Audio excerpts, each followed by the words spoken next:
Hello, this is Math 145, day 13. We're starting with lesson 11, a project where the goal is to do to general triangles everything that we've done to right triangles. Remember those word problems in lesson 10? They are all about right triangles. Now, we can actually do something about general triangles. And I'm going to, in these videos, explain that.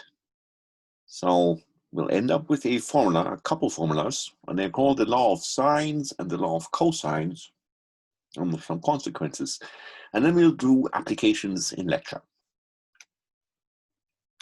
So start with a random triangle.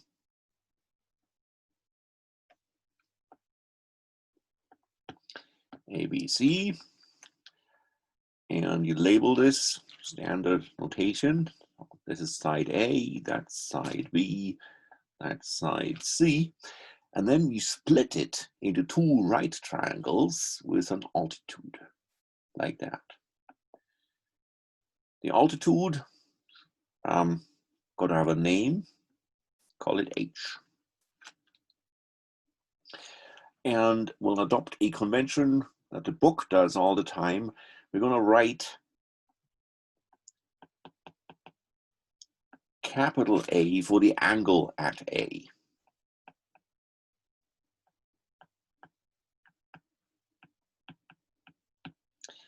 And capital B for the angle at B, and capital C for the angle at C, which is obviously confusing if you're not sure if you're talking about a point or an angle, but as long as we're talking about the sine of A, that's pretty clear we mean the angle.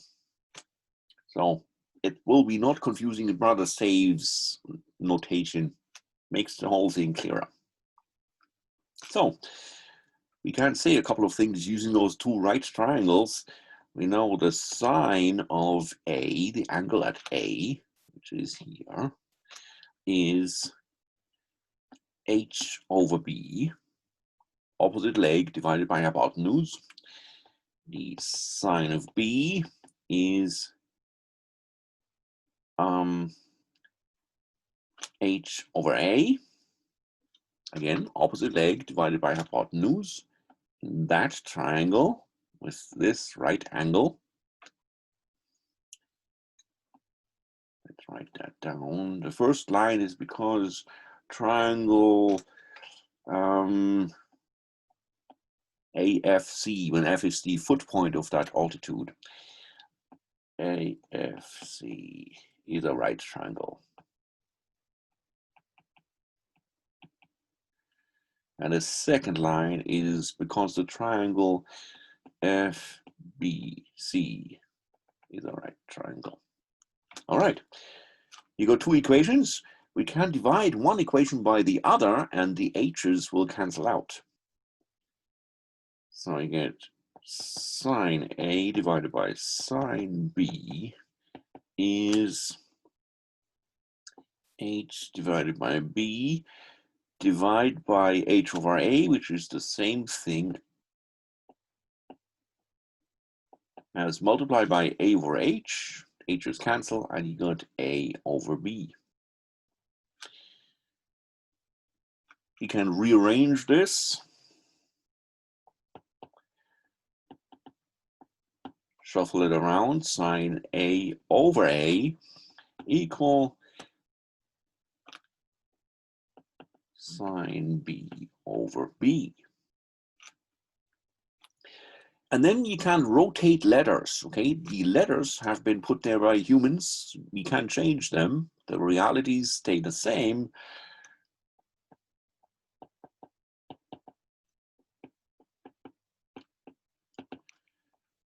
And then you get the same thing about sine C over C.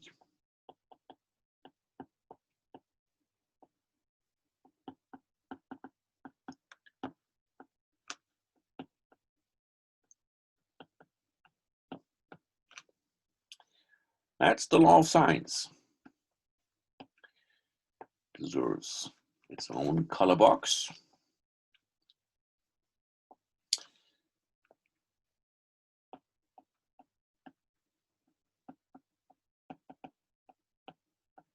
looking pretty, right? Nice pattern.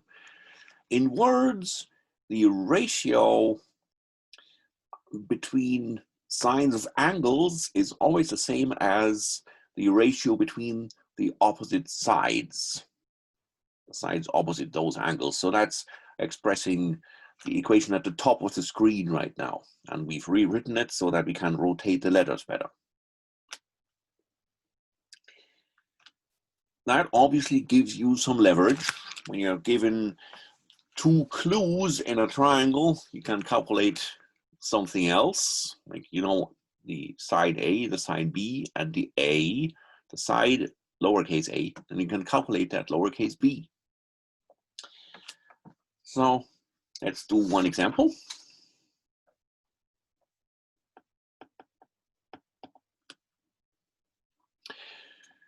Suppose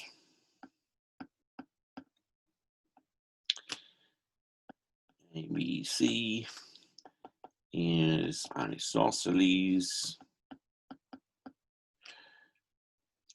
with the base AB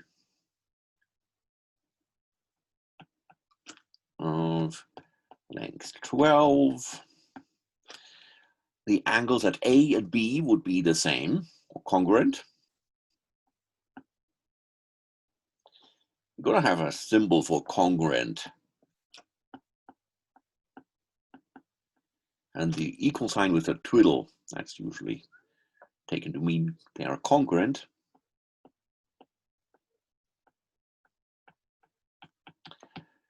And then if it's isosceles, it also means the opposite sides have the same length. So side lowercase a is the same thing as side lowercase b. And the question is, find the perimeter. Perimeter is the sum of all three side lengths. So we can take stock of what we know.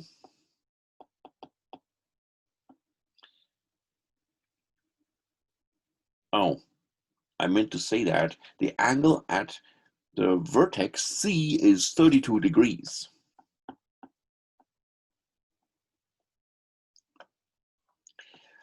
And the base, so the lowercase c, has length 12. So we basically need to find the length of A, which is the same thing as the length of B.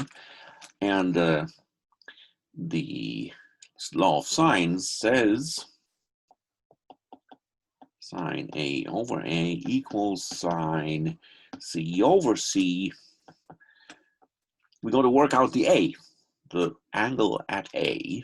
So we do know A plus B plus C is 180 degrees, or pi radians. We got degrees here. Let me work with degrees. And we know the C is the 32.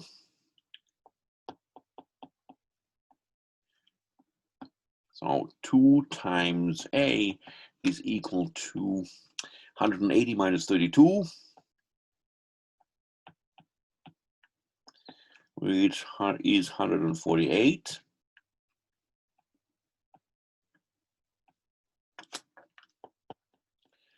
A equal B equal to 74 degrees. Now we plug it into that law of sine equation at the top of the screen, and we get sine 74 degrees divided by lowercase a equal sine 32 degrees divided by lowercase c, which is 12. We need to solve that equation for a. Lowercase a is sine 32 degrees divided by 12 times, oops, sorry. We need times 12 and sine 74 degrees divided by sine 32 degrees. Okie doke. And the perimeter is then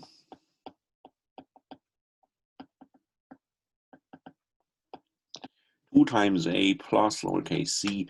So that's going to be 24 sine 74 degrees divided by sine 32 degrees plus 12, and we're done.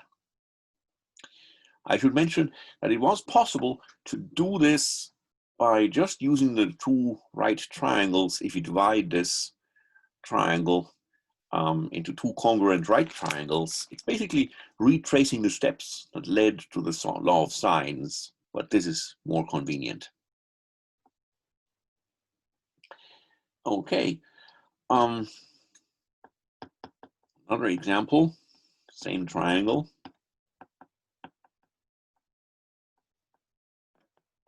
Find the area.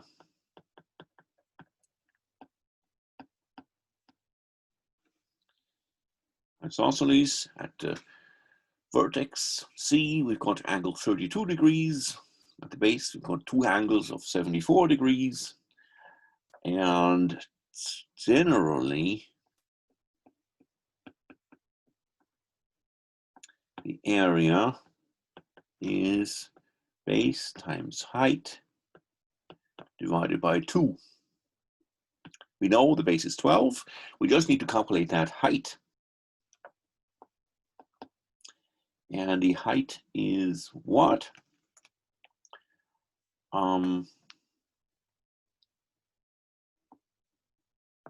B times the sine of A.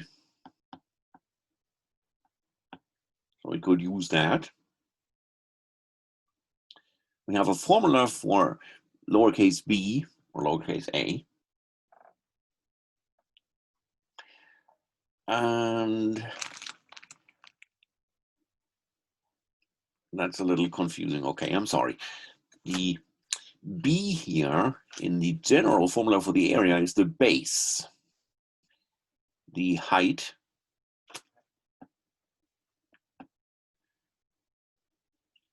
that's of course the height that I have in mind is an altitude. And the base for that triangle is what we called C, because we want to stick with the standard labeling. So the side B, lowercase b, times the sine of A, that gives me the height H. And the two B's in the general formula and in the triangle labeling mean two different things. So we got to be careful. I'm not going to edit that out because it's a good illustration of what we need to watch out for.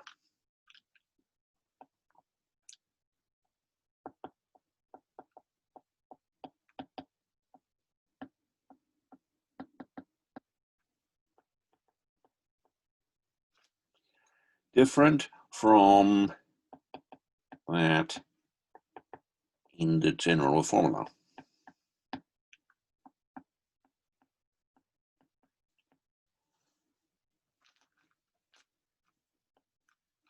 That B is the same as that B.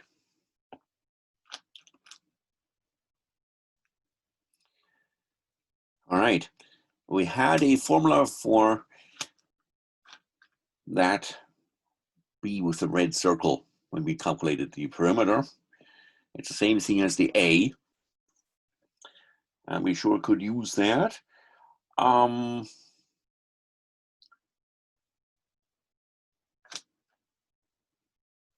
don't see any simpler way of doing it actually, so we're just going to go ahead with that.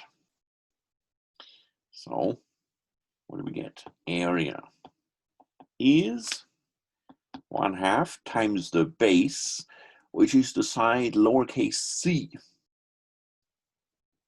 So it has length 12, times the length of B, and we just did that, and that had length 12 sine of 74 degrees divided by the sine of 32 degrees. And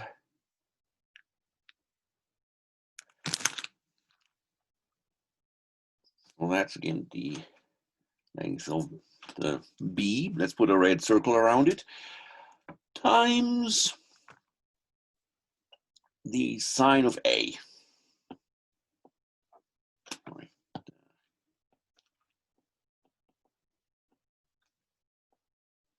And was 74 degrees again.